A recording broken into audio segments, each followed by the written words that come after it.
davlatni qarz qilib qo'ygan do'stim, bu video bejizga sizga chiqmadi. Nimaga deysizmi? Bu narsani faqat xayollardan emas, real hayotga ham olib chiqish mumkin. Qanday qilib desangiz, men sizga mana shu kitobni tavsiya beraman va dunyo qarashingizni keskin o'zgartiradi. Pul psixologiyasi, Mauthausen. Agar bu kitobni haqiqatan o'zgarmoqchi va komil inson bo'lmoqchi bo'lsangiz, o'qishni maslahat beraman. Bu kitobni o'qing, hayotingizga tatbiq eting, moliyaviy dunyoda ham, ma'naviy dunyoda ham sizdan boyi bo'lmaydi. Aytgancha, bu kitobni boylik va eskirmas saboqlar olishning eng odil va eskirmaydigan saboqlar yozilgan kitob.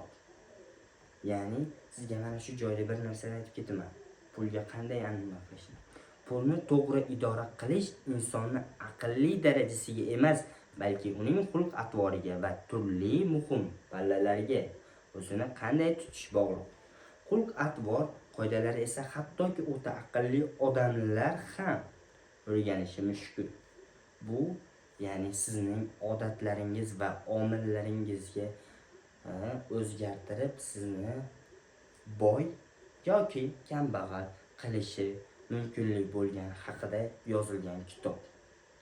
İnsanlarni ba'zan tushunmayman. Bir narsani aytaman sizga.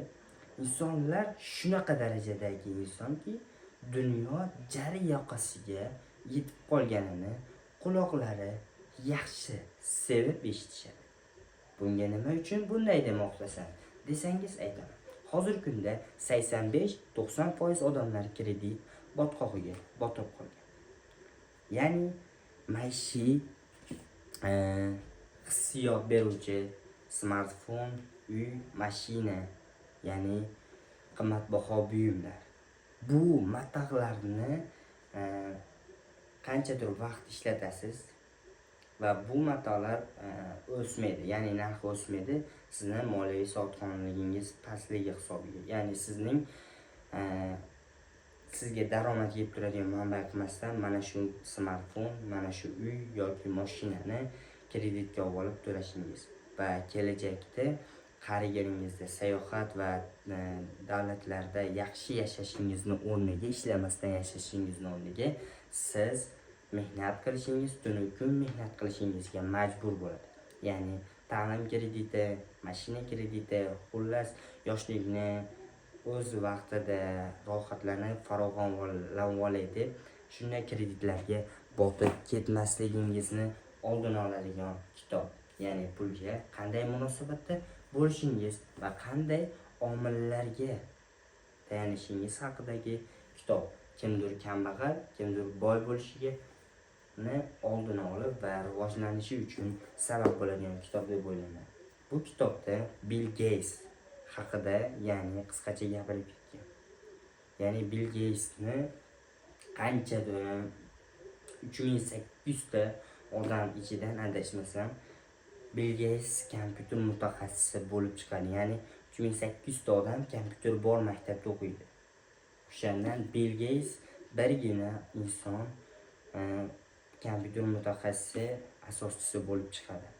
Shuning uchun har bir omil, har bir narsaning o'z vaqti va qadr-qiymati bor. Kimdir boy bo'lishi, kimdir kambag'al bo'lishi, bu har bir elementlarga bog'liq deb o'ylayman.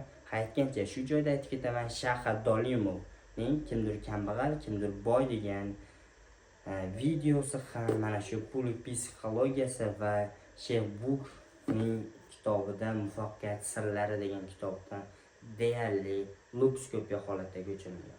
Videoga like bosing, izohlarda fikrlaringizni yozib keting. Aytgancha sahifamga obuna bo'lib qo'ying. Sizlar bilan Aziz Muhammad Karim bo'ldi. Ko'rishganda ko'rishguncha sog' bo'lasizlar degan umiddaman. Sahifamga obuna bo'lib qo'yishni unutmang.